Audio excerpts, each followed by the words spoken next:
Hola eternos lectores, ¿cómo están? Para quienes no me conocen, mi nombre es Carolina y el día de hoy les traigo un video informativo sobre transtextualidad.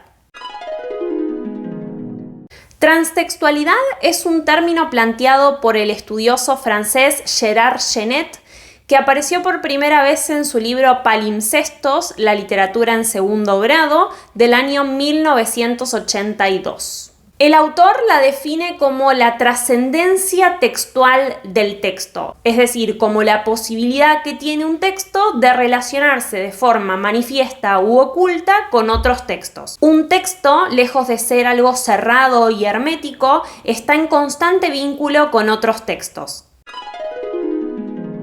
Genette reconoce 5 tipos de relaciones transtextuales. Por un lado, va a hablar de la intertextualidad. La intertextualidad es la relación de copresencia entre textos. ¿Cómo se puede dar esta presencia de un texto en el otro? Bueno, por un lado mediante la cita, es decir, haciendo uso de las comillas para insertar en un texto otro texto. Por otro lado, se puede dar mediante el plagio, que es una copia no declarada, pero sí literal, de otro texto. Y por último, se puede dar mediante la alusión, es decir, no se está citando un texto ajeno, pero sí se da a entender o se hace referencia a él mismo. Por supuesto, como no tenemos una marca gráfica, como en el caso de las comillas que nos indicarían que eso forma parte de otro texto, va a depender del lector y de sus competencias culturales reconocer a qué se está haciendo alusión. Un ejemplo de intertextualidad es Agnes Grey de Anne Brontë, debido a que en esta obra de esta autora lo que aparecen son un montón de citas a poemas de otros autores. En segundo lugar, menciona la paratextualidad. La paratextualidad hace referencia al vínculo que se da entre un texto con sus paratextos. No quiero andar demasiado en el tema de los paratextos porque tenía pensado para más adelante hacer un video específico sobre eso, pero sí quiero que recuerden que paratexto es, en líneas generales, aunque hay muchos más matices, todo aquello que rodea o complementa al texto principal. Por ejemplo, el título, subtítulos, el prólogo, el epílogo, las notas al pie, las ilustraciones, los gráficos, etc. En el caso de la paratextualidad podríamos dar como ejemplo el vínculo que se establece en los libros álbum entre la imagen y el texto que acompaña esa imagen.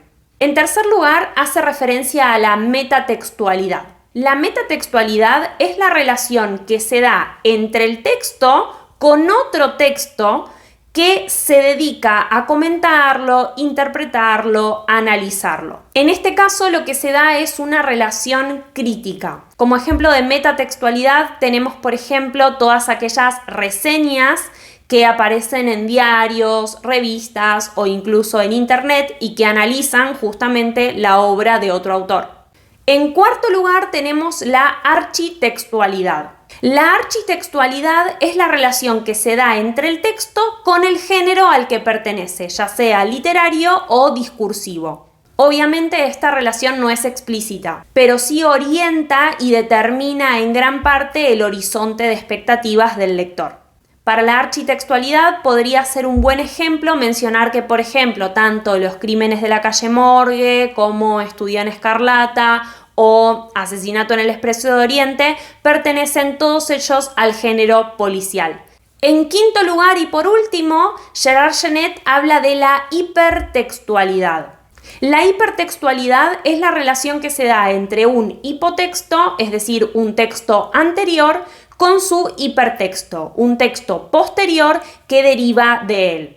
El hipertexto lo que hace es apropiarse o modificar ese hipotexto para crear así una obra nueva que no podría existir sin su hipotexto.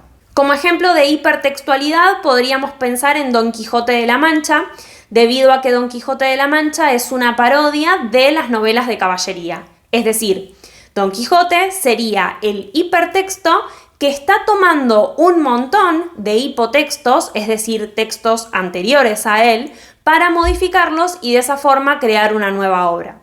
Si bien Gerard Genette no menciona otro tipo de relación transtextual al margen de las 5 que acabo de mencionar, posteriormente otros autores agregaron otro tipo de relación. Por ejemplo, José Enrique Martínez propone que dentro de la categoría de intertextualidad habría que reconocer una intertextualidad interna o también denominada homoautoral, que se llamaría intratextualidad.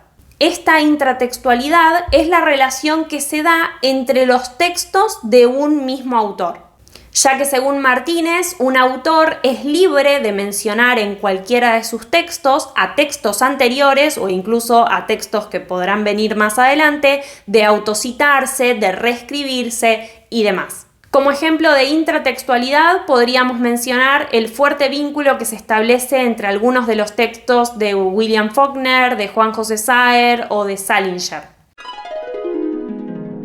Bueno, eternos lectores, eso es todo por hoy. Espero que les haya parecido interesante el contenido de este video. En lo personal, a mí me encanta este contenido. Las relaciones transtextuales me parecen una herramienta muy útil al momento de analizar las obras, debido a que siempre tenemos que recordar que un texto no es algo aislado y cerrado, sino que por el contrario se encuentra en constante vínculo con otros textos.